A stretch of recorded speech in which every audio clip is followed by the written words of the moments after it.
যে পবিত্র মায়ের রমজান উপলক্ষে আমাদের জেলা যে বিভিন্ন সরকারি দপ্তর রয়েছে, জেলা প্রশাসন, জাতীয় ভোক্তা অধিকার সংরক্ষণ অধিদপ্তর, কৃষি বিপণন অধিদপ্তর, ফুড সেফটি অথরিটি বাংলাদেশ সহ আরও যেমন পৌরসভা, সকলে মিলে আমরা কিন্তু আজকে মানে নাটোরের যে নিচা বাজার, তারপরে মাদ্রাসা বাজার মোড়, আমরা সিদ্ধান্ত নিয়েছি যে প্রতিদিনই আমরা কোনো না কোনো বাজারে নিত্য প্রয়োজনীয় যে পণ্য রয়েছে, ভোগ্যপণ্য, সেটার বাজার আমরা তদারকি করব।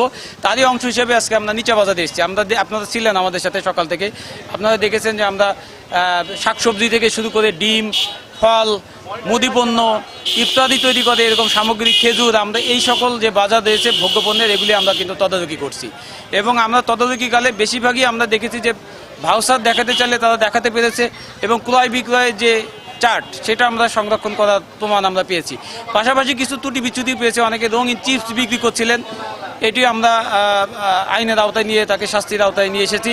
এবং যদি কোনো পণ্যের গায়ে মেয়াদ না দেওয়া থাকে, এ গ্রেড ক্লিংকারের কনফিডেন্স সিমেন্ট বাংলাদেশের হৃদয় জুড়ে, মূল্য না দেওয়া থাকে, উৎপাদনকারীর নাম না থাকে, সেক্ষেত্রেও আমরা শাস্তির আওতায় নিয়ে এসেছি। এবং আমাদের যে মনিটরিং কার্যক্রম, এটা পবিত্র মাহে রমজান ব্যাপী আমাদের চলমান থাকবে, পাশাপাশি বছরের অন্যান্য সময়ও আমাদের চলমান থাকে। তো আগামী দিনে আমরা যাতে ভোক্তারা স্বস্তিতে থাকতে পারে, সুন্দর রমজান আমরা সকলে অতিবাহিত করতে পারি, পার করতে পারি, সেই প্রচেষ্টা আমাদের থাকবে, অব্যাহত থাকবে। আপনারা আমাদের সাথে ছিলেন, সংবাদকর্মী ভাইরা, আপনাদেরকে আমরা ধন্যবাদ জানাচ্ছি।